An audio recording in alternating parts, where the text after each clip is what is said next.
The courtroom was silent when Daniel finally understood what had happened. The judge adjusted his glasses, reviewed the signed promissory note, the transfer records, the fraudulent refinancing documents, and ruled exactly as my attorney predicted. My son was ordered to repay every dollar of the $80,000 loan with interest, plus legal fees. But the money was the smallest part of what he lost. Because when the evidence surfaced that he had used my home equity as collateral without full disclosure, the lender froze his pending development deal, his partners withdrew, and the business reputation he had built on borrowed appearances collapsed in a matter of weeks. Melissa, who once smirked whenever I spoke about family loyalty, sat pale as the attorney read the amended family trust into record. They would inherit nothing until the debt was satisfied in full, and even then only under conditions I now controlled. Daniel looked at me outside the courthouse and whispered, almost as if he were a little boy again, "Mom, you didn't have to do this." I held his gaze and answered with the calm that had taken me years to earn. "No, Daniel. You did this when you confused a mother's love with an open line of credit." He said family shares everything. He used those words like a shield while taking, believing blood erased debt. But he forgot something. Family also remembers. Family keeps records. Family notices when generosity is mistaken for weakness. 2 months later, he sold the lake property he bought with my money. The proceeds went first to satisfy the judgment. His luxury SUV was gone. The country club membership disappeared. Even the neighbors who once admired his success now knew how it had been financed. Reputation, I learned, can evaporate faster than inheritance. Melissa tried one final appeal, suggesting we move on as family. I simply mailed her a framed copy of the paid judgment and a note that read, "We already have." And I did move on. I restored the trust my husband built. I transferred my home into a protected estate structure they could never leverage again. I funded scholarships at the community college where Daniel once studied before. Ambition made him forget gratitude. And on the first Thanksgiving after the verdict, I hosted dinner in the same dining room where he had smiled and said family shares everything. My table was full. My peace was fuller. Daniel arrived late, carrying no entitlement this time, only a pie and lowered eyes. Before anyone ate, he stood and admitted in front of the family that he had exploited the one person who had never stopped believing in him. No excuses. No espín. Just truth. That was his real repayment. Not the money. The truth. When dessert was served, he asked quietly if I had ever planned all this from the moment I asked for the loan back. I smiled and said, "No. I only decided I would never be treated like a bank again." And that was the difference between us. He thought power was in controlling what belonged to others. I learned power was in reclaiming what was already mine. In the end, I did not destroy my son. I dismantled the lie that mothers should finance betrayal in silence. He said family shares everything. I agreed. So in the end, he shared the debt, the shame, and the consequences. And I kept the house, the dignity, and the last word. Family shares everything, my son said over Thanksgiving dinner, smiling as if he were offering wisdom instead of a warning. The crystal glasses caught the candlelight. The turkey had barely been carved. My daughter-in-law Melissa laughed softly and reached for the cranberry sauce as though nothing in the world could go wrong at a family table. I folded my napkin once and looked at Daniel across the mahogany dining table his father had refinished by hand 40 years ago. Then I asked the question that made every fork stop in midair. "Then why haven't you paid back the $80,000 you borrowed from me?" Silence has a sound when it lands hard enough. It settled over the room heavier than winter snow. Melissa's smile froze. Daniel stared as if he no longer recognized the woman who had raised him. I had not planned to say it that way. Not in front of everyone. But some truths wait so long they become heavier than fear. The funny thing about betrayal is that it rarely announces itself with cruelty at first. Sometimes it arrives dressed like family values. Sometimes it says words like support and sacrifice and togetherness. For 15 years, I believed Daniel when he told me the loan was temporary, that his business would recover, that family helped family. I believed him because I was his mother. Mothers often mistake trust for duty until the day trust starts costing them too much. I had spent the morning polishing silver and warming dinner rolls, moving slowly through the kitchen in wool slippers because the November chill always reached my joints before the thermostat caught up. At 68, I had learned to move carefully but not weakly. Every dish on that table held memory. Sweet potatoes with cinnamon, Daniel's childhood favorite. Green beans the way my late husband Thomas liked them. Pumpkin pie cooling beside the window. I had built that dinner like an offering. And still, under all that ordinary comfort, something uneasy had followed me all day. It began when Melissa walked in wearing a diamond bracelet I had never seen before, one too extravagant for a couple supposedly still recovering from debt. It sharpened when Daniel mentioned a second property near Lake Geneva in a tone too casual for someone asking his mother to keep waiting for repayment. Little pieces. Puzzle pieces. They had been clicking into place for months. But when he said, "Family shares everything," something inside me turned still. Because I suddenly heard what he meant. Not a belief. An entitlement. A justification. A script he had repeated so long he thought I would never question it. Daniel cleared his throat and forced a laugh. "Mom, this isn't the time." But I had already crossed some invisible line I could not uncross. "No," I said quietly. "It's exactly the time." Melissa shifted in her chair. My sister Ruth lowered her eyes. Even the clock over the mantel seemed louder. Tick, tick, tick. Daniel leaned back and tried the old tone, the patient voice children use when they think their parents have grown confused. "You know the business was struggling. You helped me because you wanted to." I looked at him and for the first time in years saw not my son, but a man who had confused my generosity with surrender. "I did want to help," I said. I did not agree to be forgotten. Outside, wind pressed against the windows. Inside, Thanksgiving had become a reckoning. And though no one at that table knew it yet, that was the night I stopped being the lender of last resort and began becoming something far more dangerous to those who took me for granted. I began keeping score. After everyone left that night, I stood alone in the kitchen rinsing gravy from a silver spoon that had belonged to my mother. The house was quiet except for the low hum of the refrigerator and the old radiator ticking in the hallway. I should have felt shaken. Instead, I felt something stranger. Clarity. It had begun arriving in fragments long before Thanksgiving, but now it sat with me at the kitchen table as real as the unpaid note folded in my desk drawer. I did not sleep much. Around 2 in the morning, I made tea and opened the cedar box where Thomas kept tax records, insurance papers, and the yellow legal pad where he wrote down every personal loan we ever made to family. His handwriting was still strong and slanted, even in the final years before his heart gave out. There it was. Daniel Harper. $82,000. Loan, not gift. Interest waived until repayment. My fingers rested on those words for a long time. I remembered the day Daniel came asking for help. Rain against the porch windows. His tie loosened. His voice trembling in a way I had not heard since childhood. He said the business was one payroll away from collapse. He said employees with mortgages and children depended on him. He said he would pay me back in 2 years. I did not hesitate. I liquidated a conservative bond fund Thomas, and I had built over 20 years. That money was supposed to cover long-term care if I ever needed assisted living. I gave it to my son because mothers are taught sacrifice is safest when silent. The next morning, sunlight cut through the kitchen blinds in pale November stripes.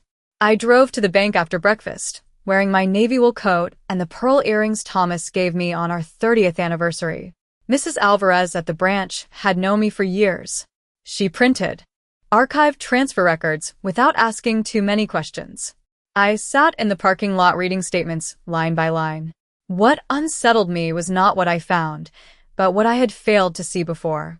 The loan had been wired not to payroll, but into an account later tied to a real estate closing. A property purchase. My breath caught. Lake Geneva. Melissa had mentioned a second property so casually at dinner, and suddenly the pieces sharpened. I drove there the following Sunday without telling anyone. It was 2 hours north, past frozen cornfields and bare maple trees. A Cedar Lake house stood behind iron gates overlooking dark water. New roof. Stone fire pit. A dock expensive enough to pay for a year of my medications. Through the front window, I saw holiday garlands already hung. I sat in the car gripping the steering wheel until my knuckles whitened. Not from rage. From recognition. I had not financed a rescue. I had financed a lifestyle.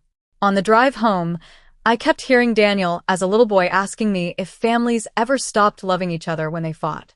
I told him then that love and trust were different things. Strange how children forget the lessons mothers remember. That night Daniel called. His voice careful now. He said Thanksgiving had been awkward. He suggested we let old misunderstandings go. Misunderstandings. Such a polished word for theft wrapped in sentiment. I answered kindly. Too kindly. I told him perhaps he was right. Perhaps we should talk after the holidays. He sounded relieved. I let him believe peace had returned. But when I hung up, I opened a fresh notebook and wrote at the top of the first page in neat block letters, assets, liabilities, intentions. It was an accountant's habit returning after decades asleep.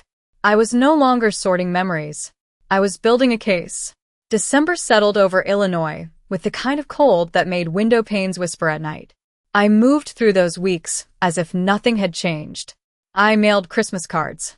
I attended church on Sundays. I even invited Daniel and Melissa for brunch 2 weeks before Christmas, serving blueberry scones and pretending not to notice how Melissa studied the house as though evaluating future inventory.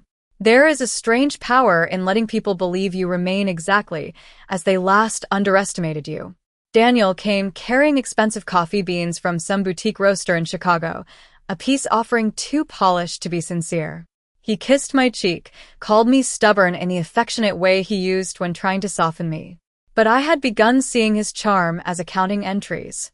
Every gesture belonged somewhere on a ledger. During brunch, he wandered into Thomas's old study and paused before the framed photograph of Daniel at age 12 holding a fishing rod beside Lake Michigan. Dad always believed in second chances, he said. It sounded rehearsed. I smiled and poured more coffee. He also believed debts should be honored, I said. Melissa shifted almost imperceptibly. Tiny movements reveal more than arguments. I had begun collecting those too. A week later, I met Harold Benson for lunch, my late husband's oldest friend and a retired banker who once helped Daniel secure his first small business line of credit. Harold was 82, still sharp as a blade wrapped in tweed. We met at a diner off Route 14 where the waitress called everyone honey. Over chicken noodle soup, I slid copies of the transfer documents across the table. Harold read in silence, then removed his glasses slowly. Evelyn, he said, your son did not just misuse a personal loan. If he pledged assumptions against your support to obtain later financing, there may be exposure he does not realize. Exposure. A quiet word with legal weight. It stayed with me. He gave me the name of an estate attorney in Rockford and told me to move carefully. Do not confront a person who thinks entitlement is inheritance, he said. Let paper speak. I liked that. Let paper speak. At home, I began reviewing every document tied to this house. Date. Trust. Insurance riders. The old home equity correspondence I had ignored for years. Then one afternoon, I found something that turned suspicion into certainty. Buried in a refinancing packet from 3 years earlier was a lender inquiry referencing estimated family collateral support. My address. My property valuation. I read it twice. Then a third time. Daniel had not merely taken the loan. He had let institutions assume my assets strengthened his financial standing. My stomach tightened, not from panic, but insult. That evening Daniel called, asking whether I would consider co-signing a bridge loan for a new commercial acquisition. I nearly admired the timing. Predators often mistake patience for hunger. Perhaps, I said. Come Sunday. We can discuss it. He arrived with spreadsheets and optimism. Melissa wore cream cashmere and spoke about growth, leverage, legacy.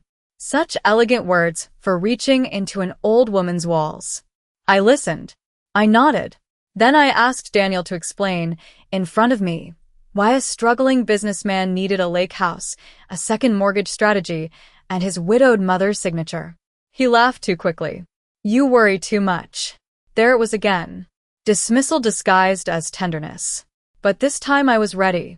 After they left, I wrote one final line in my notebook under intentions. Let him ask for more. Then show him what he already owes. Somewhere beneath the furnace hum and winter wind, I felt the story shifting.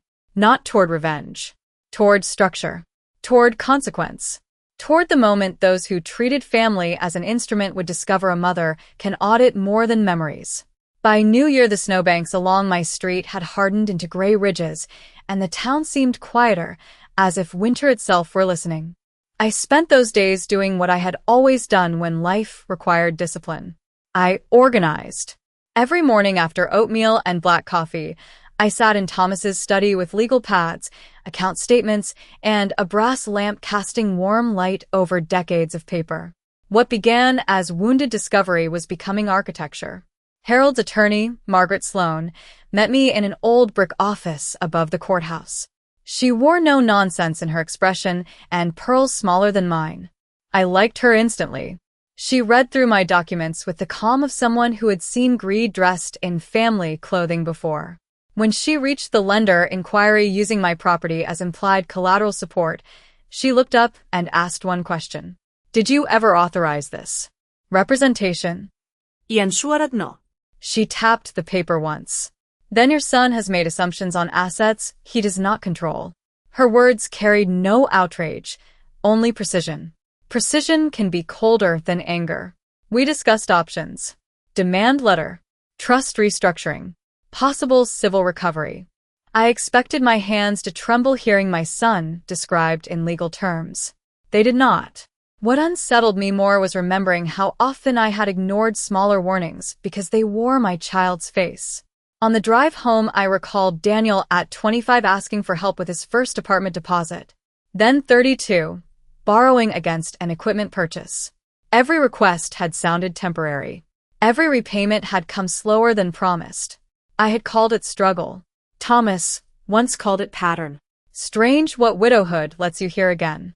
A week later, Daniel invited me to dinner at a steakhouse near his office, all polished wood and oversized wine glasses.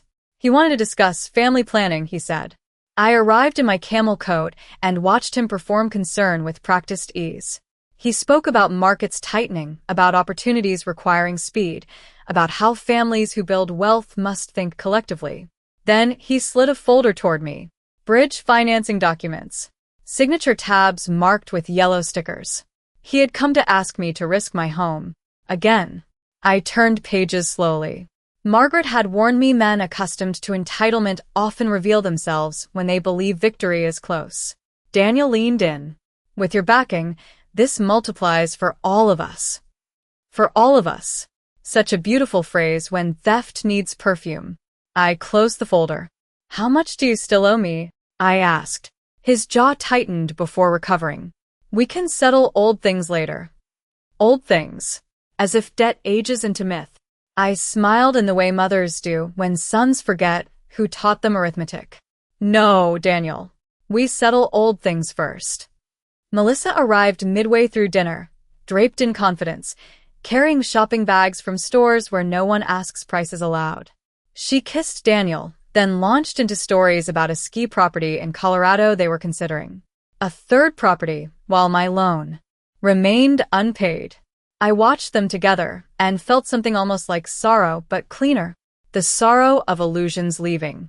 When the check came, Daniel reached for it theatrically. I let him pay. Some symbols are worth preserving. 2 days later, Margaret filed trust amendments placing my house beyond any future leverage. We prepared a formal demand notice, but held it. Timing, she said, is a form of strategy. I returned home that evening and found a voicemail from Daniel saying he hoped I would reconsider because family should move forward, not keep score. I replayed that line 3 times. Then I opened my notebook and beneath every prior entry, I wrote one final heading. Evidence of intent. Because this was no longer about alone. It was about proving that what had been framed as family obligation was in truth calculated dependency. And once I named it, I knew the next move would not be his. January ended with a thaw that turned the sidewalks slick and black, The kind of Midwestern winter pause that feels temporary, like the air itself is holding its breath.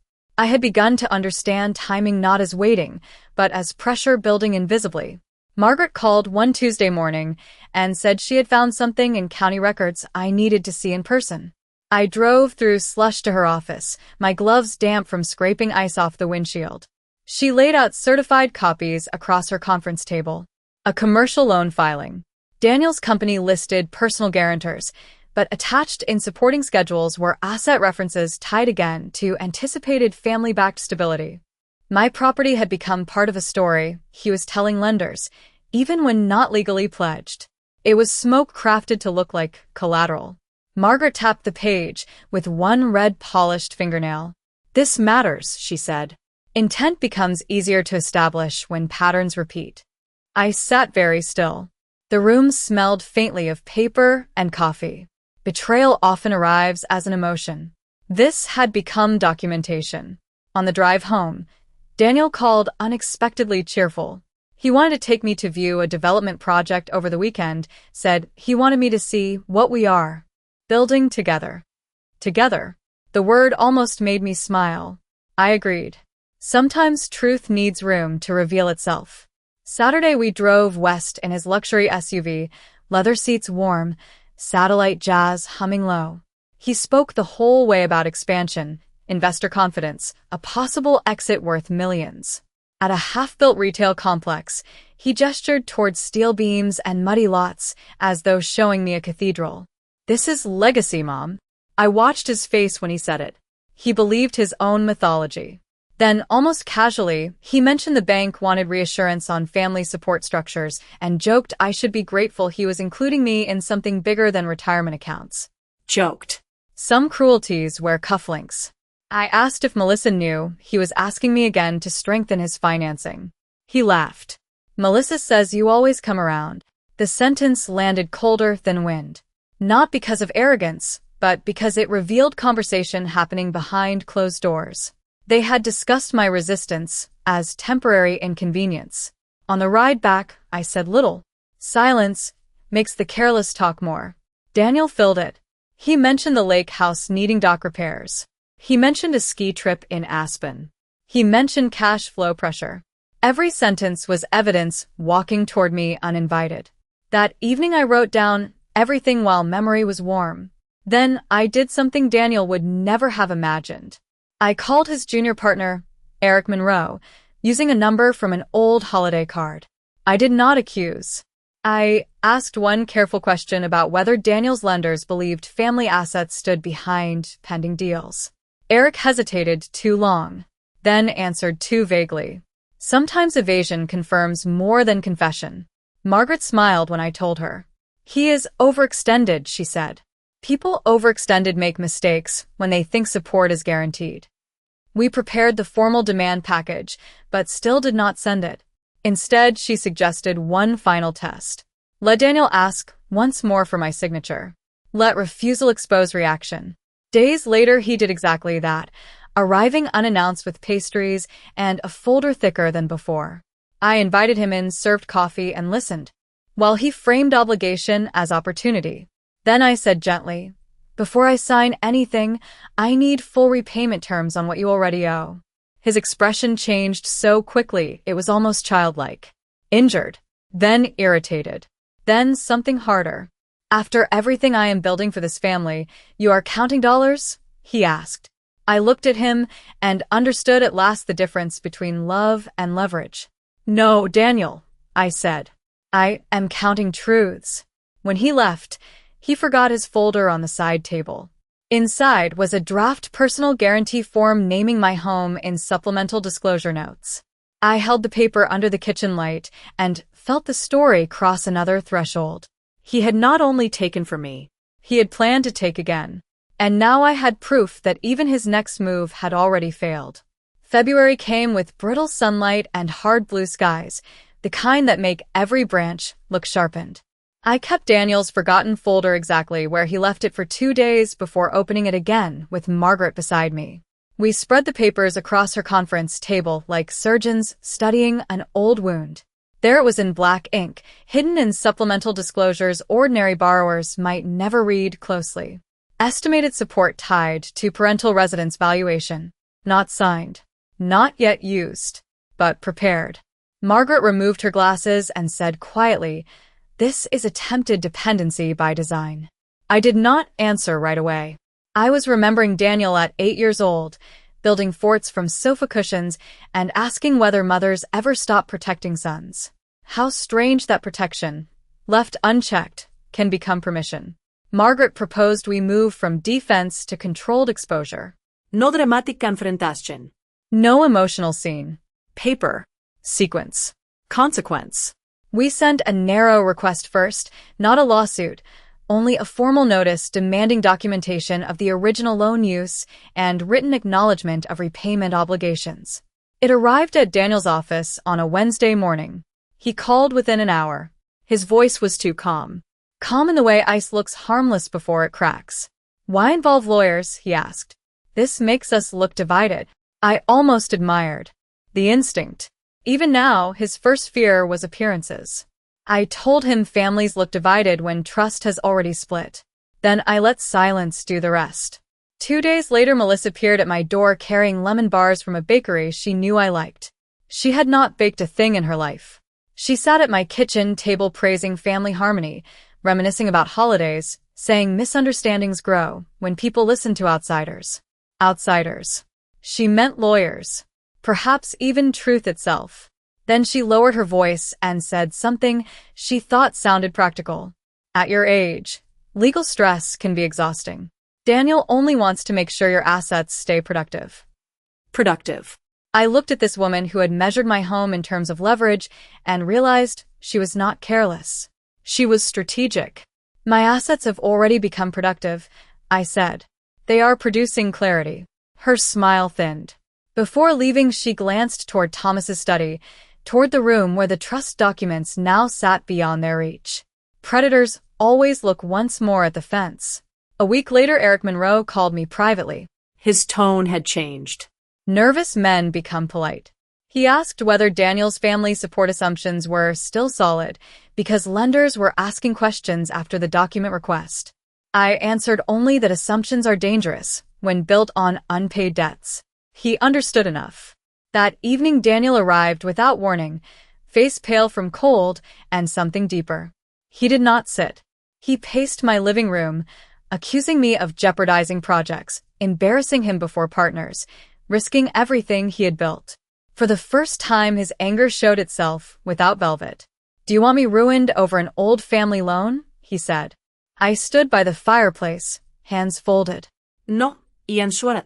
"I want you accountable for a current deception." The words landed harder than shouting. He stopped pacing. For a second I saw fear. Real fear. Not of me.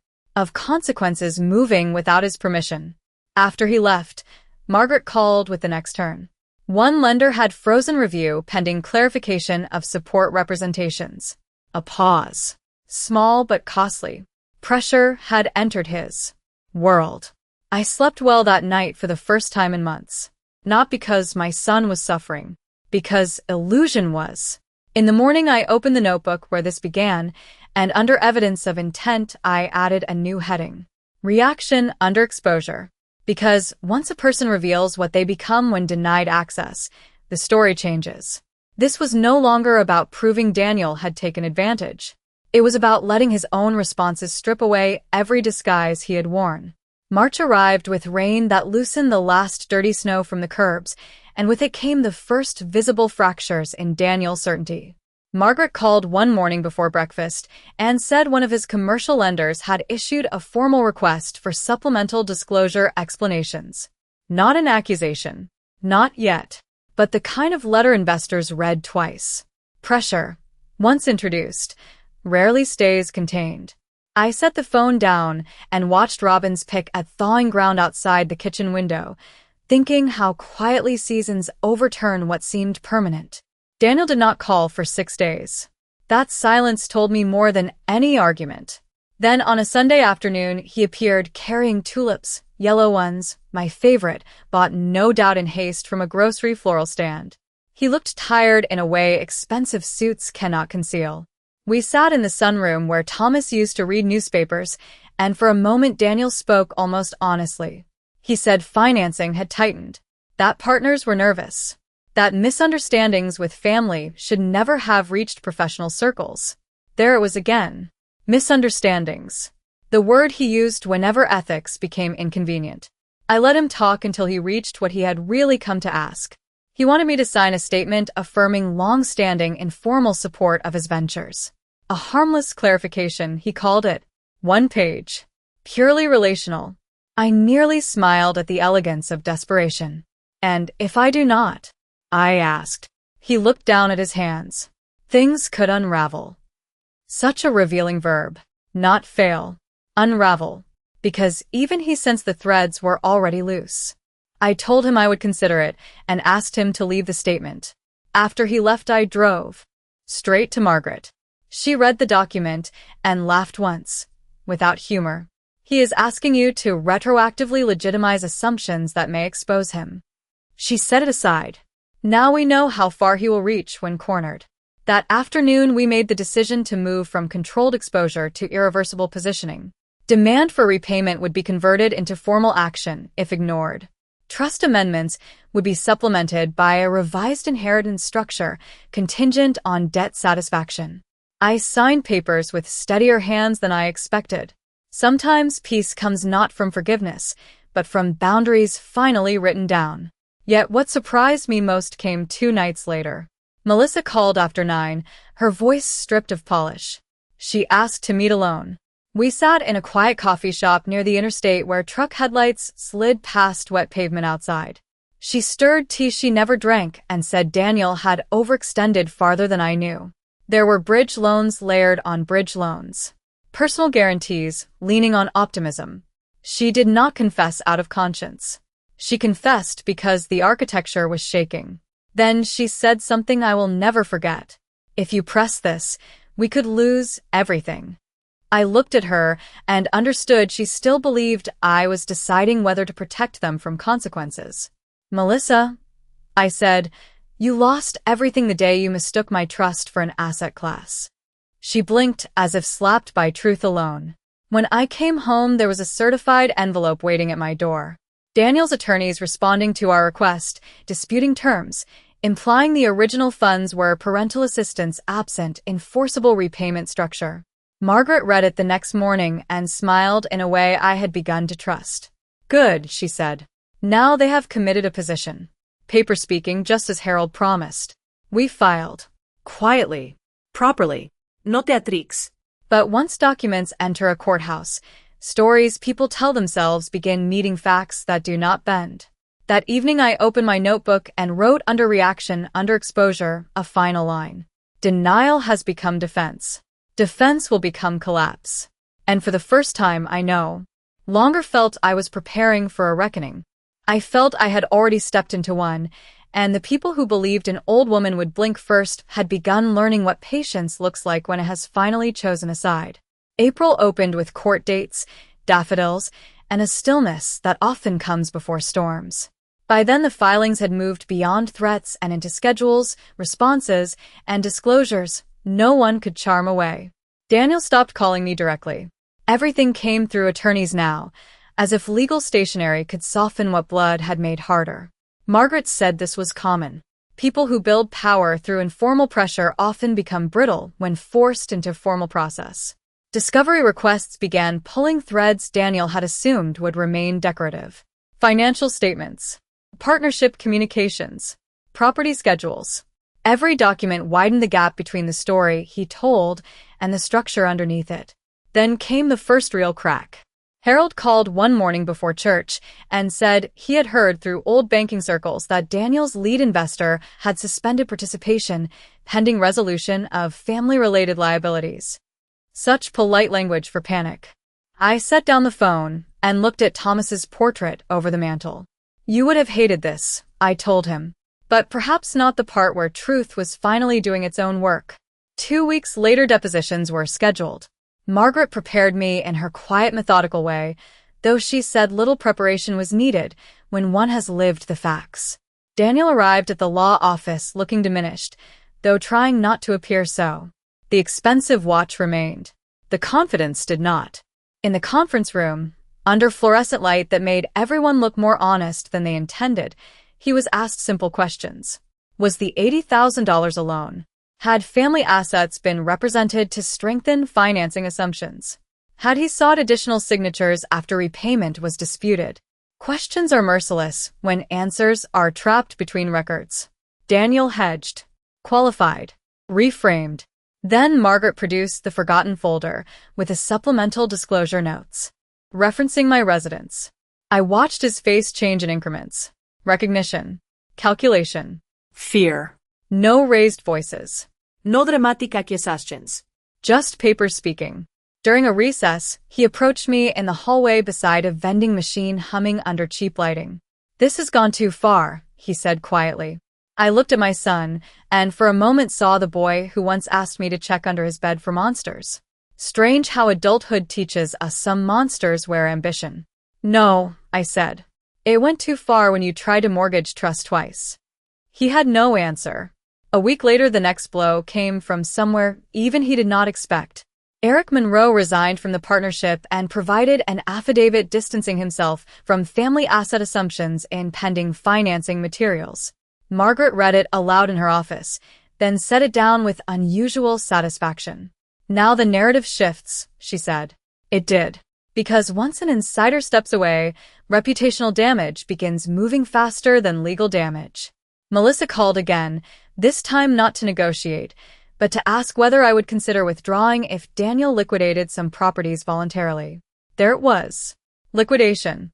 The word people use when luxury becomes debt. I told her consequences are not cruelty. They are invoices long delayed. That same evening, Daniel appeared at my door after dark, rain on his shoulders, voice rough. He admitted lenders were demanding additional reserves. He admitted the lake property might have to be sold. Then, as if offering something noble, he said if I dropped the claim he would make things right privately. I almost pitied the instinct to bargain only when leverage fails. "Daniel," I said, "making things right began years ago. You just postponed the due date." After he left, I sat in the kitchen with tea gone cold and realized something had changed inside me. I was no longer waiting for vindication. I was watching consequence arrive in ordinary clothes. And still one final turn remained. Margaret called the next morning with a hearing date moved sooner due to motions pressure. "Good," she said. People reveal the most when time runs short. I opened my notebook one more time and wrote, under collapse, a final line. When reputation starts paying interest, the debt has entered collection. I did not yet know how complete the unraveling would become. But I knew the next move would no longer be about proving deception. It would be about deciding what, if anything, could be salvaged after exposure had finished its work. May carried the green softness of early summer, but nothing in my life felt soft anymore. The hearing came on a Tuesday morning under low clouds and the sort of damp air that makes courthouse steps smell like old stone. I wore the navy suit I had saved for funerals and graduations, the suit Thomas once said made me look impossible to intimidate.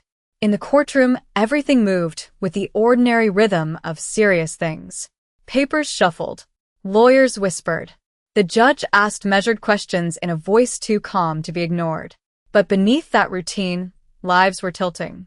Margaret presented the promissory note, the transfer trail, the supplemental disclosures, the affidavit from Eric Monroe, and then something even I had not expected would matter so much. A chain of emails recovered in discovery where Daniel referred to my support as stable family backing already understood. Understood by whom became the question no one could soften.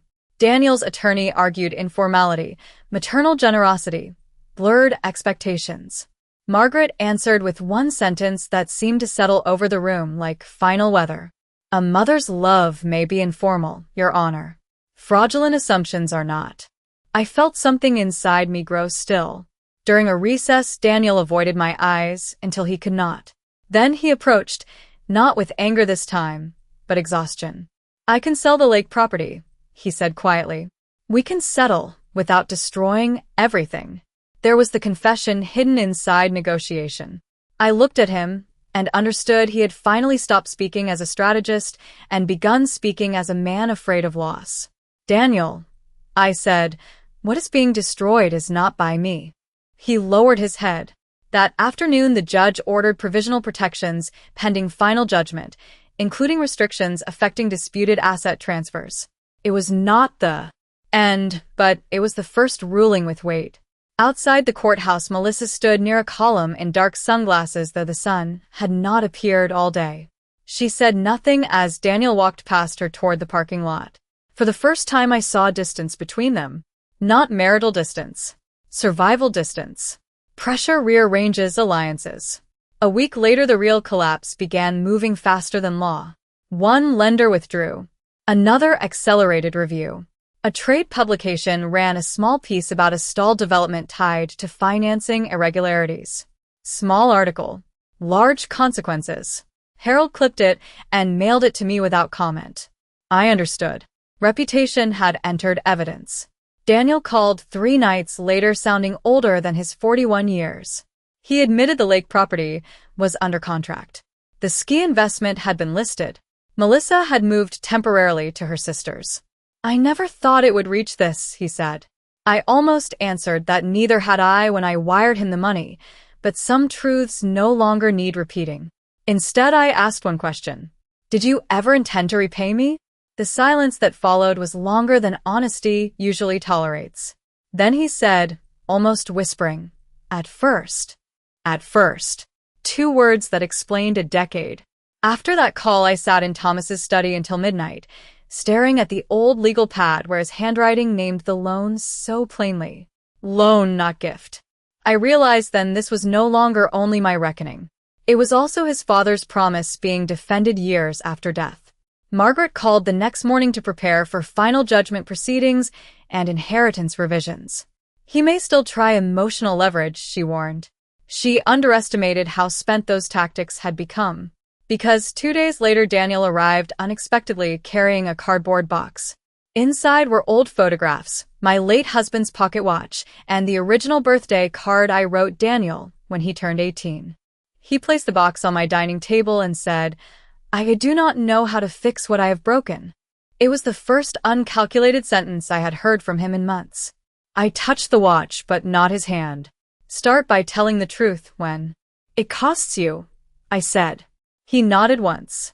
And when he left, I sensed the story nearing its final turn. Not because consequences were complete, but because remorse, however late, had finally entered the room.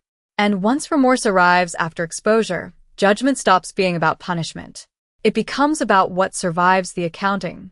June arrived warm and bright, the courthouse maples fully leafed, their shadows moving across sidewalks as though time itself had softened, though nothing about the coming judgment felt soft.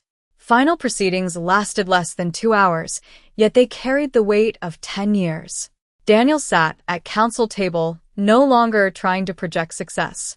The expensive confidence had been replaced by something almost plain. Melissa was there too, composed but brittle, as if posture alone could hold together what pressure had already split. Margaret rose and spoke with the same clean precision she had carried from the beginning. She did not dramatize betrayal. She simply assembled it. Loan. Misrepresentation. Attempted dependency. Repeated solicitation after dispute. Pattern. The judge reviewed the record at length, then delivered the ruling in a voice, so even it made the words feel heavier. Full repayment of principal with accrued interest. Reimbursement of legal fees. Judicial recognition that my assets had been improperly invoked in financial representations beyond consent. Restrictions on future claims against my estate structure. It was, in legal language, complete. In human terms, it was something rarer. A line no one could move afterward. Daniel closed his eyes briefly when judgment was entered.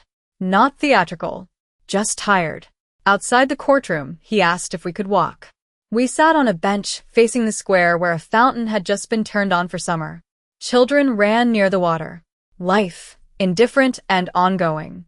Daniel looked older than his father had at the same age. "I kept thinking I could fix it before you ever pushed back," he said. Then I kept digging deeper. I listened. For once, I did not rescue him from silence. He asked whether I would ever forgive him. Such a large question asked in such a small voice. Forgiveness is not the same as restored access, I said. Learn the difference. He nodded as though hearing adulthood for the first time. In the weeks that followed, consequences moved with practical efficiency. The lake property sold. Proceeds went first towards satisfying judgment obligations. The pending development was dissolved. A second lender called notes due. Daniel stepped down from the partnership he once thought would make him untouchable. Even the country club membership disappeared, a small vanity perhaps, but symbols matter when illusions die. Melissa, I learned through Ruth, moved into a townhouse across town and began consulting work of her own. Survival rearranges pride quickly. Yet the most unexpected turn came in July when Daniel asked to meet at the cemetery where Thomas is buried. We stood in heat shimmering above clipped grass while cicadas rattled in the trees. Daniel placed a small stone on his father's marker and said aloud what he had not managed in court. I used what you and Mom built as if it belonged to my ambition. No audience. No le verí. Just confessions spoken to the dead. Something in me eased then, not because damage vanished, but because truth had finally arrived without negotiation. Back home, Margaret finalized the revised trust. Educational scholarships were funded as I had planned. The house was secured beyond challenge. Control had not returned to me, I realized. It had simply stopped being borrowed by others. One evening Daniel came for supper, simple pot roast and cornbread, the kind of meal he loved as a boy. Before eating, he reached into his jacket and handed me a cashier's check for the final balance beyond ordered payments. I wanted the last part paid by me, not by liquidation alone, he said. I studied his face and saw no performance left. Only effort. After dinner, he helped wash dishes in silence broken only by running water and old clock ticks. Ordinary sounds. Sacred almost. As he left, he paused at the door and asked whether I still believed families can survive what money exposes. I thought of the long road from trust to leverage to law to this quiet kitchen. Families survive truth, I said. They do not survive entitlement. Disguised as love. When the door closed, I sat alone in the fading light and understood the story was no longer about whether I had won. Victory had come earlier, the moment I refused to confuse motherhood with surrender. What remained now was legacy. And legacy, I had learned, belongs to those willing to defend its meaning. August carried the slow golden light that makes late afternoons feel borrowed, and with it came something I had not expected after so much conflict. Quiet. Not perfect peace, but the kind earned after storms strip weak branches. Daniel began coming by on Sundays, not often, not as obligation, but carefully, as if rebuilding a bridge one plank at a time. Sometimes he brought peaches from the farmer's market. Sometimes he mowed the back lawn without asking. Small acts, humble acts. Restitution often arrives wearing ordinary clothes. Yet consequences continued unfolding beyond the personal. A regional business journal ran a follow-up piece on dissolved development partnerships, and though my name never appeared, Daniel's fall from prominence became local cautionary talk. Ruth called after a luncheon and said people were whispering how quickly a man can lose standing when trust becomes leverage. I told her reputations built on appearances are often lighter than they look. But the sharper reckoning came inside Daniel's own marriage. Melissa requested a formal separation by early September. Not because of the judgment alone, Daniel admitted one evening over coffee, but because pressure had exposed what ambition had long concealed between them. They had not been partners in building, only accomplices in ascent. There is a difference. One Sunday, he told me she said the lawsuit changed him into someone she did not recognize. I almost answered that perhaps exposure had revealed who he had always been becoming. But age teaches restraint. Some truths belong to those who discover them alone. Around that same time, Margaret invited me to her office to sign final charitable trust papers funding the scholarships in Thomas's name. As I put pen to paper, she smiled and said, "Most clients come here trying to preserve wealth. You came trying to preserve meaning." I carried that sentence home with me. Meaning. Perhaps that had been the real inheritance under dispute all along. In October, Daniel asked whether he could accompany me to the community college dedication where the first scholarship recipients were announced. We sat in folding chairs while two young women, both first-generation students, thanked donors they would never fully know. Daniel's eyes filled before mine did. Driving home, he said quietly, "I spent years thinking legacy was what you acquire." I looked out at cornfields cut down to stubble under a wide Midwestern sky and answered, "Legacy is what survives your appetite." He did not speak for several miles. Then he said, almost to himself, "I nearly sold mine for leverage." That night he stayed late after supper and admitted something I had long suspected but never forced into light.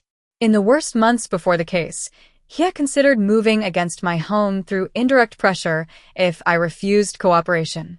He said the thought alone now made him sick. I listened without triumph, because when confession costs pride, it is already a penalty. "Then let that shame educate you," I said. "Do not waste it." By November, the final legal satisfaction documents were recorded. Judgment fulfilled. Liens released. The matter in law closed. Yet one final public reckoning remained. At Thanksgiving, nearly 1 year after the sentence that opened the story, Daniel arrived before guests and asked if he could say something at dinner. The same mahogany table, the same crystal, but a different man. Before carving the turkey, he stood and said to the family that he had mistaken a mother's generosity for permanent access and that no amount of success built on exploitation deserves to endure. No one moved. Even Ruth looked stunned. Then he turned to me and said, "You did not take anything from me. You stopped me from becoming someone I would have hated." There are apologies that seek comfort. This was not one of them. It sought witness. After dinner, as dishes soaked and laughter returned in small cautious waves, I realized the scandal, the law, the money, even the humiliation had all been instruments toward something larger than punishment. Exposure had not merely cost the wrongdoer. It had corrected the story. And correction, when earned, can feel holier than revenge. Late that night after everyone left, I sat alone at the table where the first question had been asked and placed my hand on the wood Thomas once refinished. I whispered into the quiet. It held. The family, the truth, my boundary, all of it had held. And with the year turning again, only one thing remained. Not whether justice had been done, but what final word belonged to a mother who had reclaimed every inch of her place without ever raising her voice. Winter returned quietly, almost ceremonially, as though the year intended to close where it had begun, under cold skies and hard truths. By December, the legal matter was not merely resolved, it was recorded, satisfied, and final. Every dollar of the loan had been repaid with interest. Every fee Daniel once thought I would absorb out of maternal guilt had been borne by the judgment. The lake property was gone. The development company had dissolved under creditor pressure. Trade associations that once invited Daniel to speak no longer called. His name, once attached to expansion and confidence, now circulated as a cautionary lesson in over-leveraged ambition and blurred ethics. Publicly exposed, financially diminished, professionally humbled, there was no ambiguity left in consequence. Melissa's separation became divorce before Christmas. I learned she attempted privately to claim she had been unaware of the family asset assumptions, but the discovery record and affidavit had already stripped that defense bare. In certain circles, reputational loss lingers longer than debt. She paid too, though not in the dramatic ways stories often prefer. She paid in standing, in trust forfeited, in the quiet exclusion that follows when people recognize manipulation too late. And I, the woman they once treated as a reserve fund with a pulse, sat in the same home they had once imagined leveraging, now protected by structures neither could touch. The trust had been rewritten. The scholarships were active. My estate no longer depended on sentiment or assumptions. It rested in documents, in boundaries, in decisions made without apology. I had not merely defended my position. I had enlarged it. The final turn came the week before Christmas, when Daniel asked whether he could come by one evening because there was something he needed to return. He arrived carrying a worn leather portfolio I recognized instantly. Thomas's old business ledger, the one Daniel had borrowed years before and never brought back. He placed it on my dining table and said he had found inside it an unsigned note his father once drafted but never mailed. My hands trembled as I unfolded it. In Thomas's slanted handwriting were words meant for our son. If you ever confuse help with ownership, you will mistake generosity for weakness and lose both. I read it twice, then a third time, while Daniel stood silent. Some endings are written long before we reach them. Daniel looked at me and said, "I thought winning meant controlling what others gave me. You taught me losing that illusion was the only reason I have anything left worth saving." Then he did something I never expected. He handed me notarized copies transferring the final residual proceeds from a dissolved investment partnership into the scholarship fund, voluntarily, beyond anything required by judgment. "This is the part one want to rebuild with," he said. "Not as repayment, as repair." And in that moment, the last imbalance vanished. Because what began as a son exploiting a mother ended with a man publicly corrected, legally humbled, financially stripped of false grandeur, and brought to restitution not by force alone, but by truth he could no longer outrun. On Christmas Day, the family gathered again around the mahogany table. Ruth brought pecan pie. Snow pressed softly against the windows. Before dinner, Daniel stood with a glass in his hand and spoke in front of everyone, not rehearsed, not polished. "I once believed family meant access without limits," he said. "My mother taught me family without accountability is only appetite wearing a kind face." No one moved. No one laughed nervously. They simply let the words settle. Then he turned to me and added, "Everything I lost came from what I tried to take. Everything I kept came from what she refused to surrender." That was the public reckoning complete. Not rumor. Not implication. Admission. Witnessed. Irrevocable. Later, after dishes were washed and the house emptied, I sat alone by the tree lights and thought back to that first Thanksgiving when he said family shares everything. How certain he had sounded. How careless. And I smiled because in the end he had been right, though not in the way he intended. Family had shared everything. We shared the truth in open court. We shared the debt when judgment called it due. We shared the shame when reputation cracked. And in the end, he shared consequences. But I kept the house. I kept the dignity. I kept control over every asset they once circled. Most of all, I kept the last word. Months later, at the courthouse to file one final estate amendment, a clerk recognized my name from the trust scholarship and asked if I was the Mrs. Harper who funded those students. I said yes. She smiled and said, "Your husband must have been proud." I walked out into bright January air and realized that was the true payoff no court could award.